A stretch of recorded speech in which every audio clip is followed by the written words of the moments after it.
Hey guys, today we explain new video tutorial about how to repair corrupted or damaged PDF file with some steps.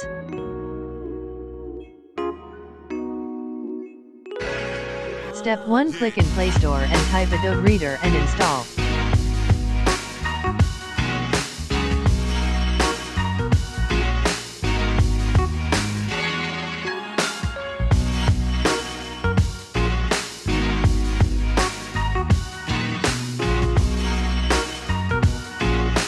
Step 2. Go to in File Manager and click in Folder when saved your PDF document and hold with finger and click in Rename. Step 3. Type what you like in name, but you can put PDF in the end. Step 4. Reopen and no open with PDF Reader.